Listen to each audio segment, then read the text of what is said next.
Médicos, ¿cómo están? Soy el doctor Gale o doctor Gale, como ustedes me quieran conocer. Continuamos con los videos de preparación para el ENARM, ahora que ya estamos en la segunda vuelta de nuestro calendario principal y aprovechando que muchos de ustedes pues han comenzado a estudiar en abril, como en su momento yo lo hice. Entonces, aquí tenemos un temario o un video muy importante porque vamos a hablar sobre las fases de estudio para el ENARM. Nosotros no podemos darnos el lujo de únicamente estudiar los temas de acuerdo al calendario sin una dirección, sin algo que realmente nos diga hacia dónde vamos, cómo lo tenemos que hacer, qué tenemos que realizar en cada fase y así podernos asegurar de que estamos aprendiendo y estamos aprovechando el tiempo adecuadamente. Estas son las cosas que yo utilicé en mi ENARM hace 2 años, son las que les enseñé a mi primera generación y que afortunadamente tuvo resultados verdaderamente sobresalientes. Por lo tanto, pues aquí les traemos las fases de estudio para el ENARM. Entonces, vamos a empezar con la introducción.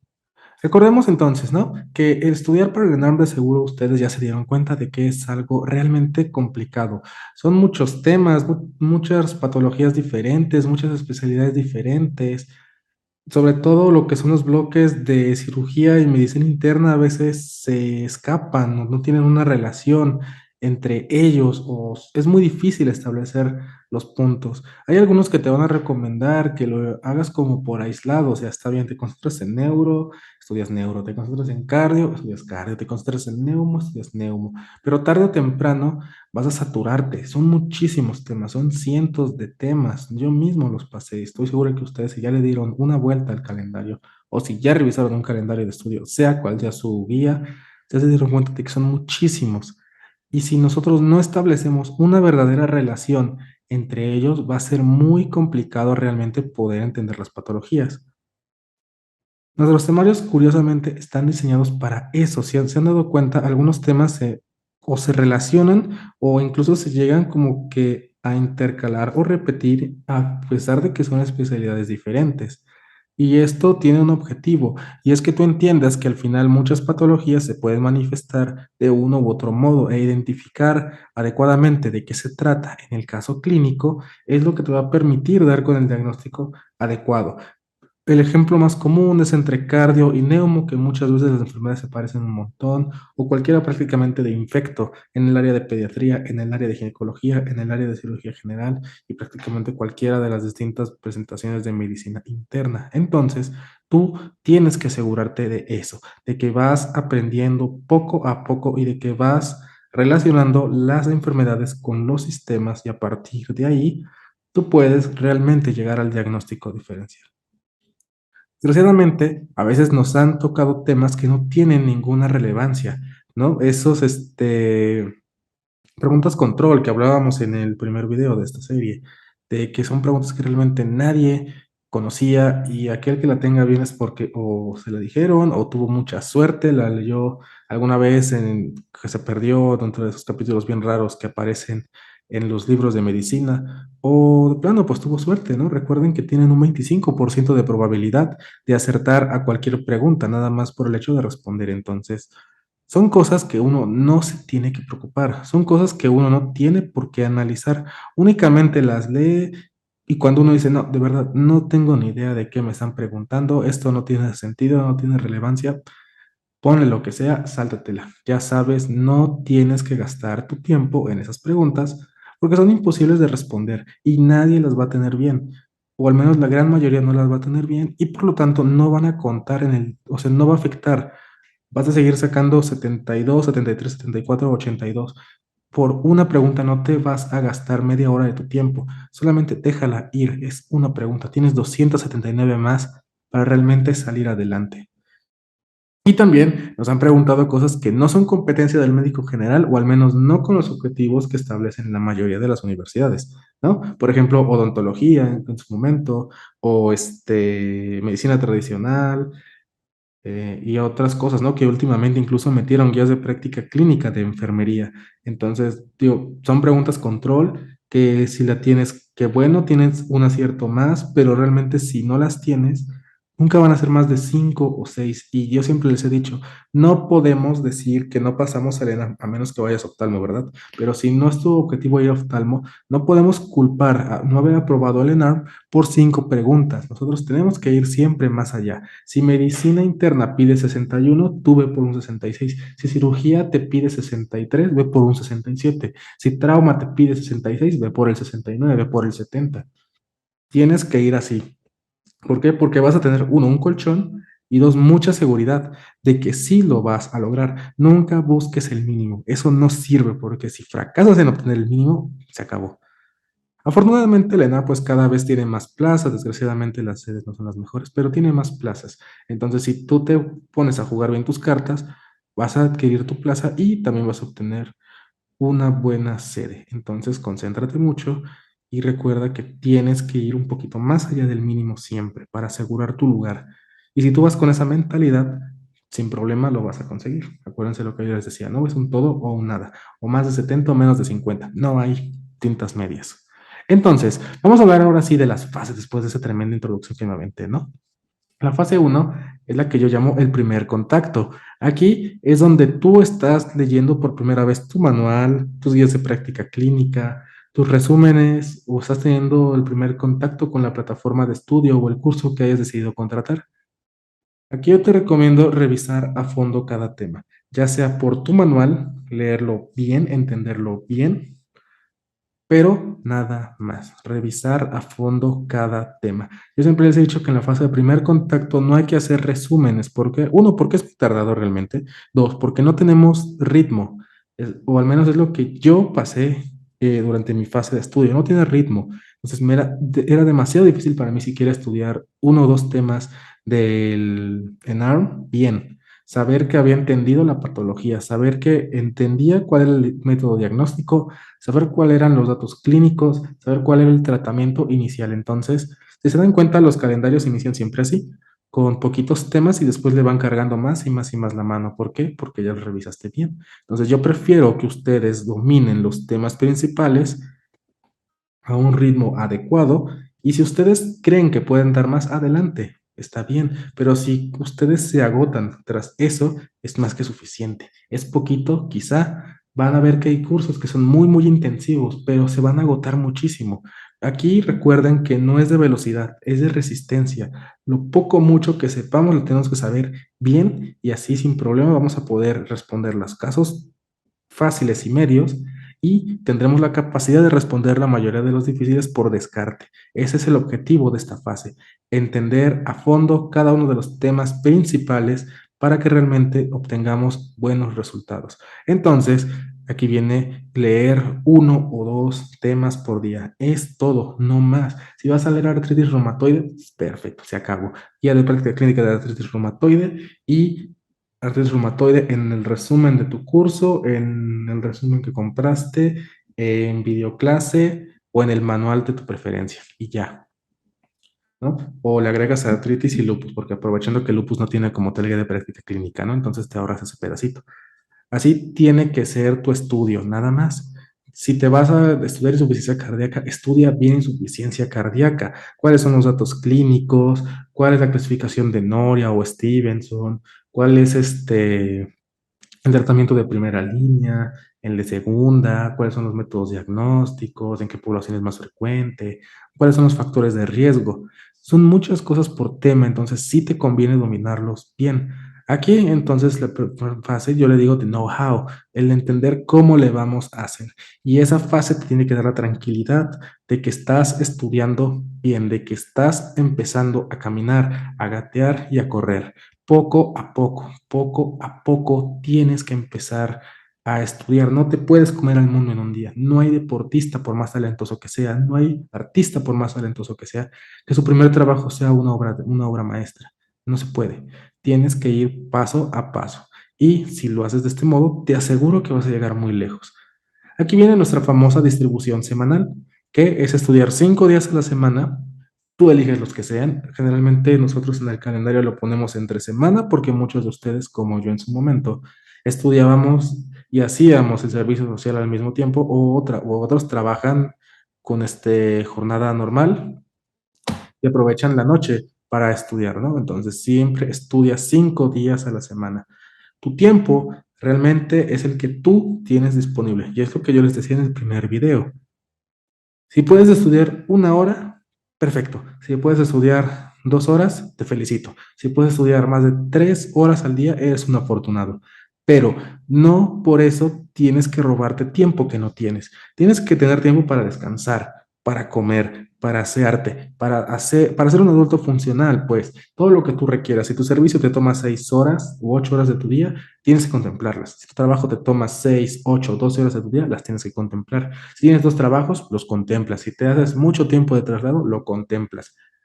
Más el tiempo que te tardas en hacerte tu comida o tus actividades o lo que sea que hagas de tu vida. Eres un adulto funcional. Entonces no puede ser que no puedas estudiar y no puedas trabajar. Suena muy duro, sí, pero mientras más rápido lo entiendas y aceptes, más fácil va a ser para ti disponer y aprovechar realmente ese tiempo. Porque cuando te das cuenta de que tienes 1 o 2 horas al día para estudiar 1 o 2 temas, lo vas a hacer bien, te vas a concentrar bien y no te vas a aislar y no vas a permitir que te distraigan las redes sociales, que te distraiga el ruido de las aves, que te distraiga tu novia, tu novia, que te distraigan tus amigos. No lo vas a permitir. Es tu tiempo para estudiar y es tu zona zen. Así de sencillo. Yo estudiaba 1 o 2 horas al día mis primeros meses. Ya saben que incluso dejé de estudiar un mes porque me saturé, pero pues así lo logré. Entonces sí se puede. ¿Por qué? Porque es tiempo efectivo. Eso es lo que siempre vamos a buscar, que tengas tiempo efectivo para que puedas estudiar, puedas dormir y puedas hacer el tipo de actividades que tendrías que hacer como una persona común. El ENARP no tiene por qué ser esclavizante. Tiene que ser una preparación, pero tienes que seguir siendo una persona en su día a día. Recomendamos repasar también 1 vez a la semana. De hecho, el calendario por eso siempre tiene esa pequeña casilla, ¿no? Al final de la semana o en sábado. Siempre tienes que repasar. Entonces, ya sea que lo hagas con resúmenes que no hayas hecho tú, porque si se dan cuenta, aquí no dice todavía resúmenes. O sea, son resúmenes ya hechos, que pueden ser por flashcards de otros creadores de contenido, pueden ser por videoclases de otros creadores de contenido o de tu curso que estén resumidas. O puede ser tú que ya hayas notado, todos los manuales siempre tienen ahí puntos clave, puntos clave, puntos clave. Eso es lo que tienes que repasar. ¿Por qué? Porque eso es lo que hablábamos otra vez, repetición espaciada, repetición espaciada. Y como vamos a estar revisando 10 temas, pues entonces un repaso rápido de 5 minutos cada uno te va a refrescar la mente, vas a gastar esa hora y tu cerebro va a seguir dándole vuelta a eso mismo. Y también aquí recomendamos finalmente descansar un día por completo, te lo mereces. Oye, que estudié 10 horas a la semana, ¿cómo voy a merecerme descansar? Pues sí, recuerda, eres una persona que tiene familia, que tiene amigos, que probablemente tiene pareja, que tiene trabajo, que tiene otras actividades que hacer para sobrevivir. No podemos darnos el lujo de que nada más vamos a estudiar para el ENAR. Tenemos que seguir siendo funcionales. Después viene la segunda fase, adquisición de conocimiento. Aquí, como ven, comienzan los repasos como tal, que son creados por los directores o los creadores de los cursos. O eso al menos lo que yo recomiendo. Es decir, ya son repasos más estandarizados, digamos, o que son más precisos, que buscan que tú realmente entiendas algo en especial. O sea, todo lo que nosotros hacemos es con un objetivo. Queremos que ustedes aprendan algo, un dato, una información en específico, no que solo dominen o sepan así de forma aislada todos los temas, porque es imposible. Pues aquí es donde comienzan ese tipo de repasos, donde se revisan varias especialidades o se revisan talleres o se revisan conjuntos de temas aleatorios. El chiste es que tú sigas teniendo contacto continuo con toda la información, porque si ya estudiaste gineco, como empiezan casi todos nuestros calendarios, para este punto ya acabaste cirugía y probablemente hayan pasado 3, 4 meses desde tu primera vuelta de gineco con todo y el repaso. Entonces, aquí nosotros te vamos a recordar, oye, sí, pero ¿te acuerdas que el embarazo ectópico se hace así? Oye, que la enfermedad inflamatoria se presenta así. Oye, que el tratamiento de segunda línea para la mola trofoblástica es así, bla, bla, bla, bla, bla, ¿no? Entonces, eso es lo que te va a estar dando constantemente retroalimentación y retroalimentación y retroalimentación. También aquí es importante que tú siempre seas sincero contigo mismo. Ya le di mi primera vuelta al temario, ya le di una vuelta a la mayoría de los temas, pero también ya te diste cuenta cuáles tú sí dominas y cuáles se te dificultan. Yo, por ejemplo, durante mi preparación creía que era bueno en pediatría, pero realmente me di cuenta de que no era tan bueno, me faltaba muchísimo para entender realmente cómo dominar esa área. Y ya sabía lo de siempre, soy pésimo en cardio, soy pésimo en reuma, soy pésimo en nefro, soy pésimo en neuro, pero compensaba con urgencias en el ATLS, compensaba con cirugía general, compensaba poquito con otorrino, era más o menos bueno en neumo y en infecto. Entonces yo ya sabía qué temas sí era más o menos bueno, ya tenía la mayor cantidad de idea, porque ya sea que tenga afinidad o en su momento lo aprendí bien, y en cuáles de verdad soy pésimo porque o no les tengo afinidad o en su momento no los aprendí bien. Pero cuando los reconoces, los apuntas y ahora en tu segunda vuelta le vas a prestar más atención. Ok, ya está, ya más o menos sé cómo es la tuberculosis, ¿no? Diagnóstico, imágenes, tratamiento de primera línea, tratamiento de segunda línea para resistentes, factores de riesgo, definición, bla, bla, bla.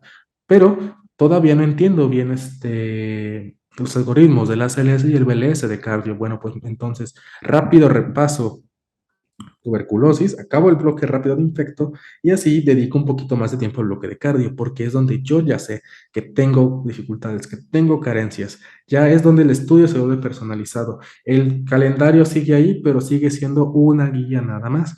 Tú mismo tienes que ser consciente de qué sí eres bueno y qué no lo eres. ¿Y cómo lo vas a descubrir? Pues porque estás usando el simulador. Nosotros, como ya te habrás dado cuenta, incluso el día de hoy, liberamos los 5 simuladores que dimos al inicio para que tú te puedas preparar adecuadamente. Son simuladores chiquitos, eso sí, pero es el objetivo. Los primeros simuladores no pueden ser de las 280 preguntas porque tú no vas a poder, es imposible. Yo no te puedo poner a correr 5 horas si no te preparaste antes. No puedes, o sea, te vas a morir, te vas a vomitar. Entonces, tienes que empezar por cosas pequeñas, cosas que puedas realmente razonar, aprender, agotarte quizá, pero que sean de utilidad. No te puedo poner a que respondas 200 preguntas y esperar a que a las 100 todavía estés consciente, funcione tu cerebro. Pues no, vas a responder cualquier tontería, pues si quieres terminar. Yo te entiendo, yo estuve en tus zapatos.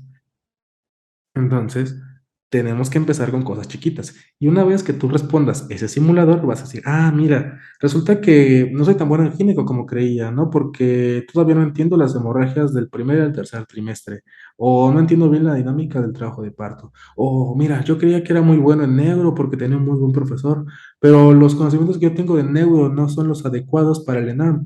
¿No? Porque también el ENARM es eso, te pregunta cosas muy específicas y a veces son muy atrasadas. Entonces, si tienes conocimiento muy actual, puede que también fracases porque o no viene o ya cambió la indicación y antes se hacía de otra manera. Entonces, ahí la importancia de entender, el ENAM quiere que se responda tal cosa, no lo mejor, no lo más actual, sino lo que diga la guía de práctica clínica. Desgraciadamente, así es este negocio. No hay más, hay que aceptarlo. Entonces, aquí es donde yo recomiendo ya comenzar a simular. Entonces, a tu guía de repaso, que antes era 1 hora, pues le vas a agregar el día del simulador, ahí mismo vas a simular. Y así pues ya vas a usar 2, 3 horas de tu día. Siempre que respondas tu simulador, recuerda, con conciencia, con conocimiento. Y nunca hagas trampa, no busques la respuesta. Tienes que hacerlo tú solito. Frústrate, fracasa, no importa. Es la oportunidad que te dan para fracasar, para equivocarte y para notar realmente en dónde no eres bueno para que el día de la verdad no fracases.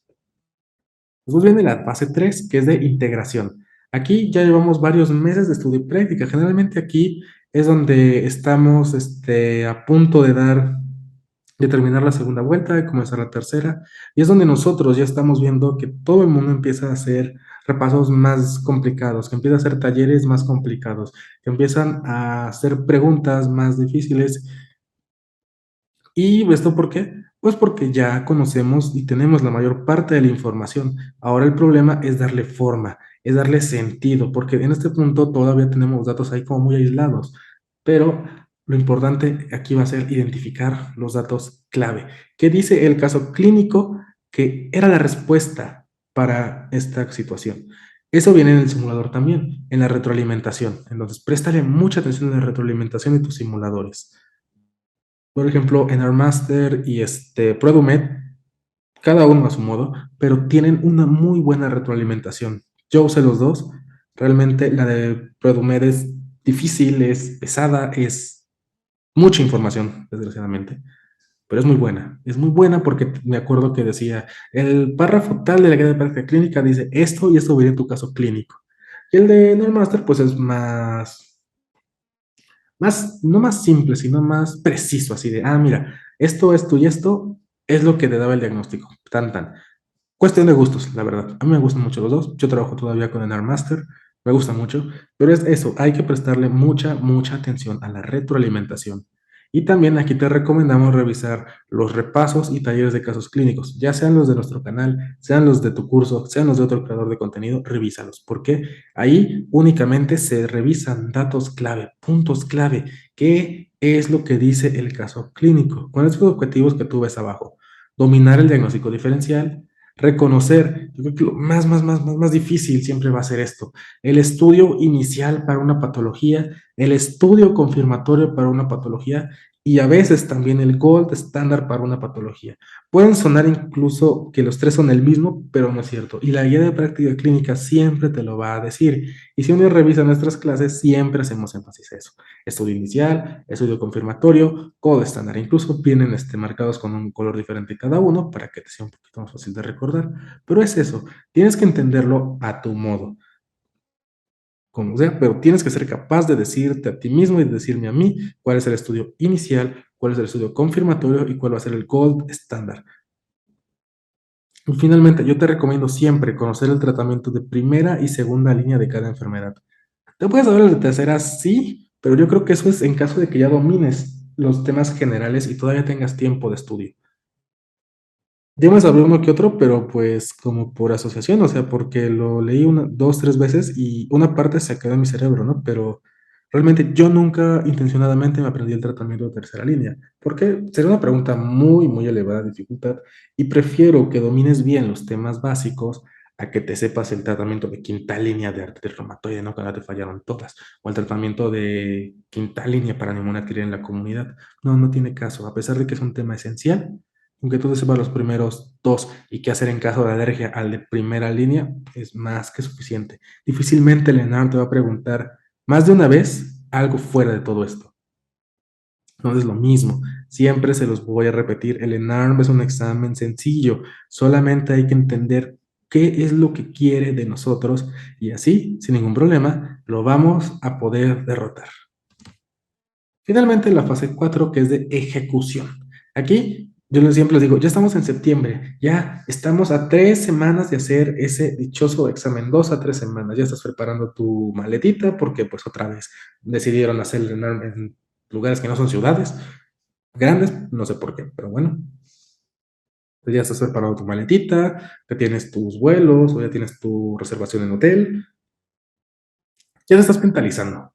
Es lo más importante, ya te estás mentalizando, ya estás diciendo, sí, ya me preparé muchos meses, los que sean, 6, 9, 3, los que tú hayas decidido, pero lo hiciste bien, porque seguiste estos pasos, porque has estudiado, porque has repasado, porque has simulado y porque te has ganado la confianza en ti mismo, porque sabes que no te has mentido, sabes que lo has hecho bien, has hecho lo que estaba en tus manos. Aquí ya conocemos las patologías, ya las sabemos. Entonces aquí yo te recomiendo concentrarte en el tiempo de respuesta. Ese tiempo de respuesta que yo les digo, 1 minuto por pregunta en promedio. Y en promedio, o sea, si tú te tardas 3 minutos en una pregunta, pero te tardas 30 segundos en las siguientes 10, vas bien, porque tu promedio sigue siendo inferior a 1 minuto. Es lo que tienes que trabajar. No te frustres si te tardas 5 minutos en una, pero puedes realmente responder bien el resto. ¿Por qué te tardaste 5 minutos? Porque es una pregunta difícil, porque no entendiste, lo leíste muy rápido, o porque tiene una imagen y no eres muy buena en imágenes. Entonces, aquí es donde vamos a descubrir esos puntos que te fallan. ¿No? Si tiene mucho texto, a lo mejor te tardas mucho en leerla, entonces vas a aprender a leer un poquito más rápido, pero analizar la pregunta y las respuestas. Vas a aprender a identificar las imágenes, vas a reforzar, perfeccionar los algoritmos diagnósticos. ¿Qué viene aquí lo más importante? Trabaja en tu seguridad. confianza y simulación constante para que tú sepas que lo has hecho bien y que lo vas a hacer bien el día de la prueba porque lo has hecho muchas veces. El año anterior, varios creadores, yo creo que con buenas intenciones, la verdad, recomendaban incluso hacer tus simuladores con equipo de protección, con N95, con ruido de fondo muy alto, no sé, muchas cosas muy extrañas, ¿no? Realmente, en el Lenovo, pues usas tu cubrebocas, que puede ser tricapa, y ya. O sea, ya, es todo. Ruido sí va a haber, probablemente, ruido de gente frustrada golpeando la mesa, ruido de gente pateando el suelo, pues borrando con su goma sobre la hoja de respuestas. Pero yo creo que no vale la pena estresarse por ese tipo de situaciones. Más importante es trabajar en tu tiempo, en tu seguridad, porque vas a entrar en un modo en el que nada te va a distraer. Hazlo como yo lo veo. Si tú quieres practicar en situaciones complejas, también puede ser para que mejores tu seguridad, pero no se me hace la mejor manera, personalmente. Eso es decisión de cada quien. Entonces, aquí ya son unas actividades finales. Uno, simulador completo cada 2 a 3 días. 280 preguntas cada 2 a 3 días. Lees bien la retroalimentación y listo.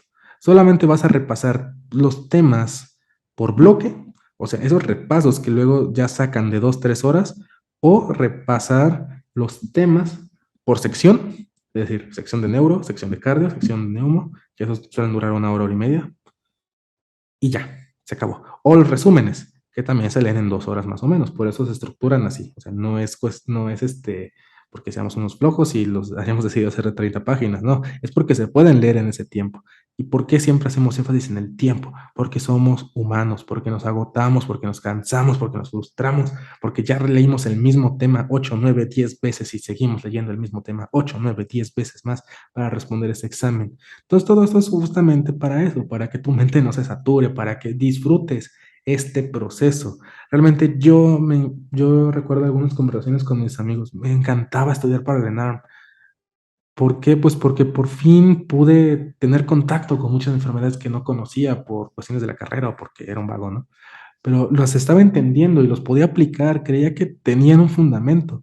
Y como yo sabía que iba a interna, aunque bueno, ya saben que después me quise ir a Ciru, ¿verdad? Pero al final decidí quedarme en interna. Yo sabía que todo eso me iba a funcionar en un futuro y afortunadamente lo he usado. Pero es eso, vas a aprender cosas que en su momento no entendiste, olvidaste y vas a darte cuenta de tu valor como médico. Entonces es muy importante que lo hagas bien y que lo disfrutes, porque jamás en la vida vas a saber tanto de medicina como ese año en el que pruebes el ENARM. Entonces, échale muchas ganas y vas a ver cómo llegas lejísimos. Y finalmente, descansa. Yo creo que era mi verdadero premio. Yo me decía, ya estudié 2, 3, 5 horas al final, ¿no? Es lo máximo que llegué a estudiar. Ya las estudié, me merezco salir con mis amigos, me merezco salir con otras personas, me merezco tocar mis instrumentos, me merezco ver una serie, me merezco dormir, me merezco lo que sea que yo considere adecuado, me lo merezco. Ya trabajé mucho, es justo. Nunca te niegues ese placer porque si no te vas a frustrar, te vas a desesperar. Date la oportunidad de descansar y de disfrutar y de contemplar el trabajo que has hecho y vas a ver cómo el siguiente día vas con más ganas. Las reflexiones finales. Disfruto mucho este proceso, de verdad. No sé cuántas veces lo he dicho y lo voy a seguir diciendo. Disfrútalo mucho. Yo disfruté muchísimo estudiar para el ENARM. Mucha gente tiene estrés postraumático de este examen. Yo no. Yo lo recuerdo con mucho, mucho anhelo porque aparte fue mi servicio social en investigación. Conocí muchísimas personas, hice tantas, tantas cosas. Yo realmente lo gocé. Fue duro, la verdad sí, fue duro. No tenía el tiempo, pero no importa, lo gocé, lo disfruté, me encantó. Entonces, por favor, disfrútalo mucho. Es duro, sí, pero recuerda que es un paso que un día se va a acabar, un paso que vas a solventar. Y cuando tengas tu recompensa, tu hoja de seleccionado en tu mano, vas a decir, valió completamente la pena cada maldito segundo que estudié. Y vas a sentirte muy seguro de ti mismo porque tienes un resultado grande, un resultado destacado, vas a decir, ese soy yo. Y así te vas a ir a presentar a tu sede para ganarle ese lugar a las otras personas que también aprobaron su examen. Siempre se lo repito, si estás agotado, descansa. como reportista de alto rendimiento. Si ya no das más, descansa. No puedes dar más, te vas a frustrar, te vas a quemar. Yo me quemé incluso, y eso que estudié bien poquito, pero me quemé y tuve que descansar un mes. Pero ese mes me dio la fuerza para volver a darle, para volver a estudiar, para volver con ganas, para volver con esa actitud de decir, sí, sí, sí, yo voy a pasar ese examen, porque ya no tenía de otra, ¿no? Pero sí lo voy a hacer bien. Estás agotado, descansa. Si un día ya no quieres estudiar, no estudies, ya ni modo, se pierdes, incluso te podría decir, se pierde ese tema o ese tema no lo estudies a fondo, a menos que sea un tema muy importante, ¿verdad? Pero si no es el caso, pues velo en un repaso, velo en un resumen, velo en el manualito y así son poquitas páginas, son como 10 en el mayor de los casos. Y es demasiado, entonces se vale, descansa, siempre. Cuando ya no puedas dar más, descansa, eres humano, recuérdalo siempre, eres humano. Y quizá otro punto muy importante, recuerda que una vez que termines el examen, el mundo va a seguir siendo el mismo. Yo me acuerdo que salí con mi hoja que decía 75, veía mucha gente afuera de la sede llorando de felicidad o de tristeza, porque sabían que o habían fracasado o habían triunfado, veía lo mismo a los padres o desesperados o haciendo fiesta. Pero yo regresé a mi casa en camión y dije, o sea, bueno, o sea, tienes un puntaje altísimo. En ese entonces no sabía que iba a quedar en el top 100, ¿verdad? Pero yo sabía que había sido altísimo. Y yo veo a mi alrededor y los autos siguen manejando, la gente sigue pitando el tráfico, el metrobús sigue estando lleno, sigue haciendo mucho calor. Y llegas a casa y no hay comida y no hay nada bueno en la televisión y el peso se sigue devaluando. O sea, realmente el mundo no cambia. Pases o no pases el mundo sigue siendo el mismo, sigue girando. Y quizás sea duro entenderlo, que lo absurdo, lo simple que puede ser todo esto que hemos hecho frente a lo que puede cambiar el mundo, pero realmente yo creo que es un alivio. Es un alivio saber que incluso si fracasas tras todo este esfuerzo, no pasa nada, el mundo sigue ahí y sigues teniendo las mismas oportunidades que tenías antes de hacer ese examen. Hay mucho, mucho por hacer en este mundo. Hay mucho de verdad que se puede lograr. Solamente tienes que querer hacerlo y solamente tienes que tener el coraje de entenderlo. Eso es algo que le he dicho a muchos de mis alumnos, que incluso le dije a una de mis coerres que afortunadamente ya se derivó de dermatología en uno de los mejores hospitales del país. Le dije, el primer paso para el éxito es saber que puedes fracasar. Y si tú tienes esta mentalidad, si vas y lo haces aún así, llegarás lejísimos. Yo esa mentalidad me puse. Yo voy a hacer todo lo que esté en mis manos, consciente de que puedo fracasar por completo. Y aún así lo voy a hacer, le voy a dar el máximo de mí, porque no puedo quedarme quieto viendo cómo no lo intenté, sabiendo que podía fracasar y aceptando que podía hacerlo y sabiendo que iba a bajar la cabeza en caso de que fracasara. Aún así lo hice. Y he aquí mi recompensa. Estoy en uno de los mejores hospitales del país, al lado de los mejores médicos del país, preparándome para en un futuro derivarme en la mejor sede de la subespecialidad que yo deseo en el país. Entonces, y aún así dice que puedo fracasar.